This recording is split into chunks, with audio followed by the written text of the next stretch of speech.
Osama bin Laden, born into a wealthy Saudi family in 1957, Osama bin Laden did not grow up poor or oppressed. His father was a successful businessman, and he had access to education and comfort. But as he grew older, he became deeply involved in extremist religious ideas. In the 1980s, he traveled to Afghanistan to support fighters battling Soviet forces. Over time, he helped create Al-Qaeda, a group that believed violent attacks were justified against Western countries. In the 1990s, Al-Qaeda carried out several bombings, but on September 11, 2001, the group organized attacks in the United States that killed nearly 3,000 people. After that day, bin Laden became the most wanted man in the world. The US launched a global manhunt that lasted nearly 10 years. In 2011, American forces found him hiding in Pakistan and killed him during a nighttime raid. His actions changed global politics and security for decades. Adolf Hitler. Born in Austria in 1889, Adolf Hitler grew up in a modest family and struggled in his early years. After serving in World War I, he became deeply involved in German politics. He joined a small nationalist party that later became the Nazi Party.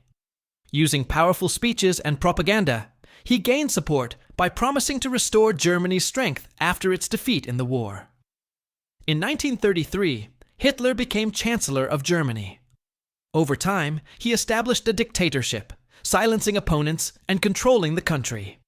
His aggressive expansion across Europe triggered World War II in 1939. Under his rule, 6 million Jews and millions of others were murdered in the Holocaust. As Allied forces closed in on Berlin in 1945, Hitler became one of the most wanted men in the world. In April 1945, he died by suicide in his bunker.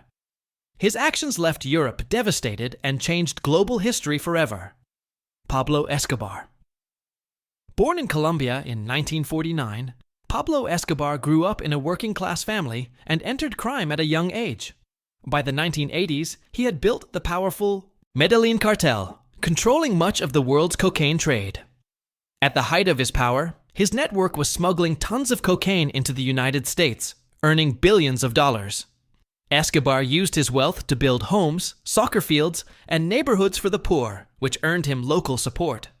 But he also ordered bombings, assassinations, and kidnappings.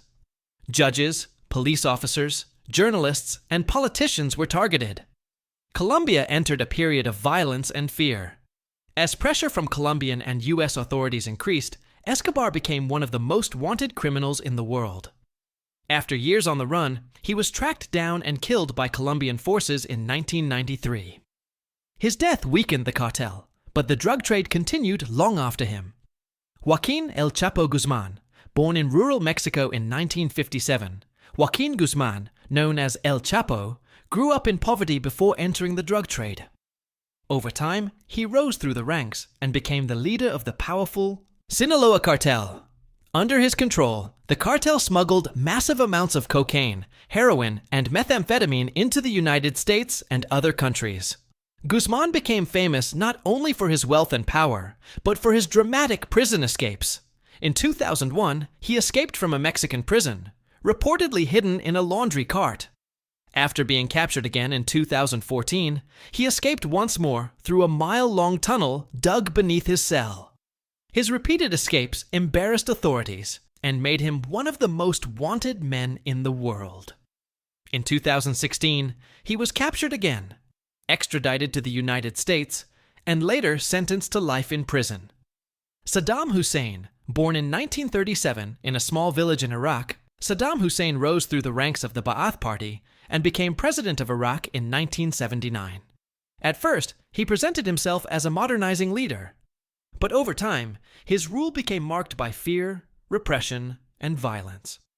Political opponents were imprisoned or executed, and minority groups faced brutal crackdowns. During his time in power, Iraq fought a long war with Iran and later invaded Kuwait in 1990, triggering the Gulf War. Years later, in 2003, a US-led coalition invaded Iraq, accusing Saddam of possessing weapons of mass destruction. As Baghdad fell, Saddam went into hiding. For months, he was the most wanted man in Iraq. In December 2003, he was found hiding in a small underground bunker near Tikrit. He was later tried by an Iraqi court and executed in 2006. Joseph Kony, born in Uganda in the early 1960s, Joseph Kony became the leader of the Lord's Resistance Army, a rebel group that claimed to fight for political and religious goals. Over time, the group became known for extreme violence against civilians. Villages were attacked, and thousands of children were abducted and forced to become soldiers or laborers. Throughout the 1990s and 2000s, Kony and his fighters operated across Uganda, South Sudan, the Democratic Republic of Congo, and the Central African Republic. His actions led to international outrage. In 2005, the International Criminal Court issued a warrant for his arrest on charges of war crimes and crimes against humanity. Despite years of military operations and global attention, Kony was never captured. He is believed to still be hiding somewhere in Central Africa, making him one of the longest-running fugitives in modern history. Radovan Karadzic.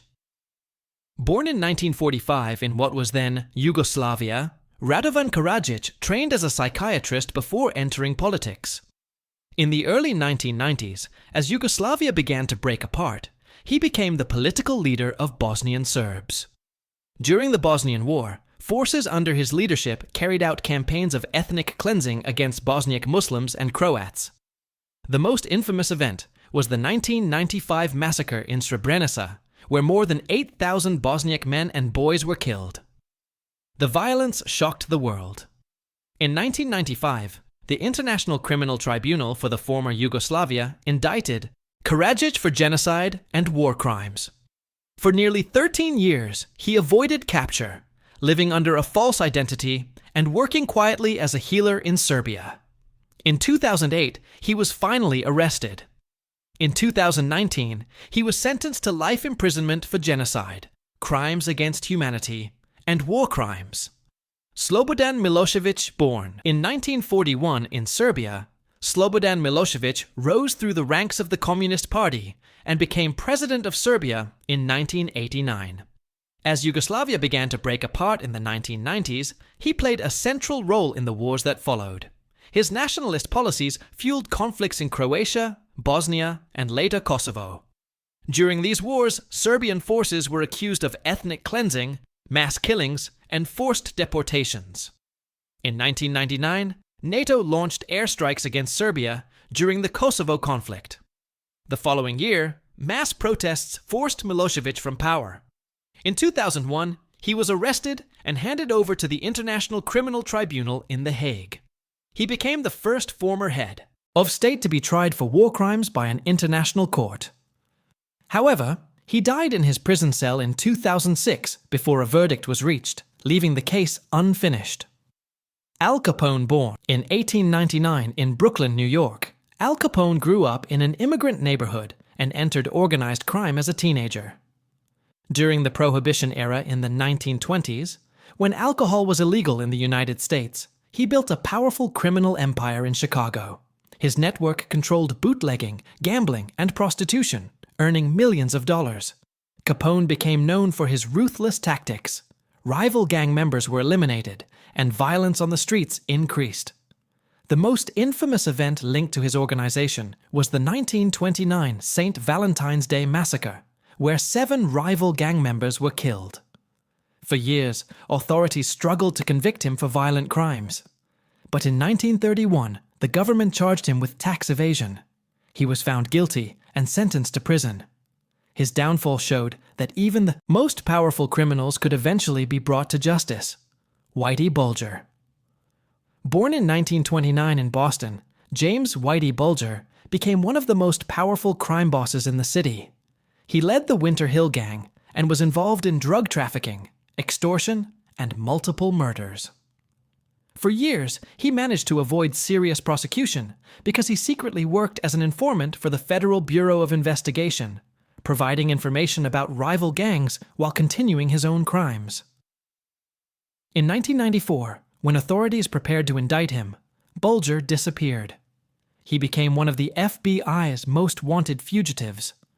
For 16 years, he lived quietly under a false identity in California, rarely drawing attention. In 2011, he was finally arrested. He was later convicted of racketeering and involvement in 11 murders. In 2018, he was killed by fellow inmates shortly after being transferred to a federal prison. D.B. Cooper. In November 1971, a man using the name D.B. Cooper boarded a commercial flight from Portland to Seattle. Shortly after takeoff, he handed a flight attendant a note claiming he had a bomb. He demanded $200,000 in cash and 4 parachutes. After the plane landed in Seattle, the passengers were released and the ransom was delivered. Cooper then ordered the plane to take off again. Somewhere over the forests of the Pacific Northwest, he opened the rear stairs of the aircraft and parachuted into the night with the money.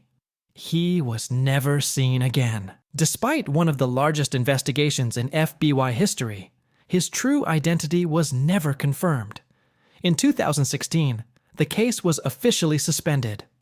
To this day, D.B. Cooper remains one of the most famous unsolved fugitives in American history. Zodiac Killer. In the late 1960s, a mysterious serial killer began targeting young couples in Northern California. He called himself the Zodiac and sent letters to newspapers describing his crimes. In those letters, he included coded messages, some of which remain unsolved today. Between 1968 and 1969, at least 5 people were killed in shootings and stabbings. The Zodiac often attacked in remote areas, then contacted the press to claim responsibility. His letters demanded that his messages be printed on the front pages, and he threatened further violence if they were ignored. Despite thousands of suspects and decades of investigation, his true identity was never confirmed. In 1974, the letters suddenly stopped. The case remains open, making the Zodiac Killer one of the most infamous unsolved criminals in modern history. Abu Bakr al-Baghdadi.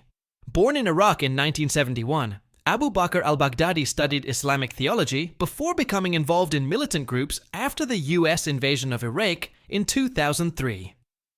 Over time, he rose through the ranks of extremist networks and eventually became the leader of the Islamic State of Iraq and the Levant, commonly known as ISIS.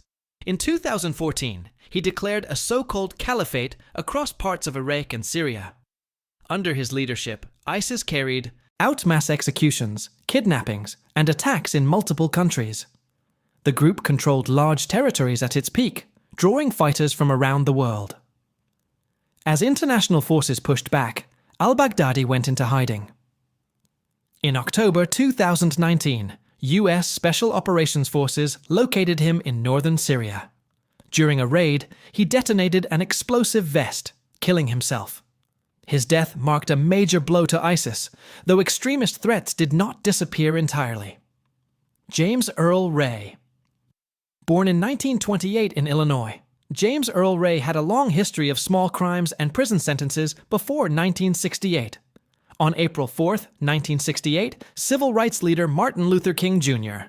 was shot and killed while standing on a balcony in Memphis, Tennessee. The assassination shocked the nation and sparked widespread unrest. Ray fled the country using a false passport and traveled across North America and Europe. For 2 months, he remained on the run, becoming one of the most wanted men in the United States. In June 1968, he was arrested at London's Heathrow Airport while attempting to fly to another country. Ray later pleaded guilty to avoid the death penalty and was sentenced to 99 years in prison. However, he later claimed he had been part of a larger conspiracy. He died in prison in 1998, and debate about the case still continues.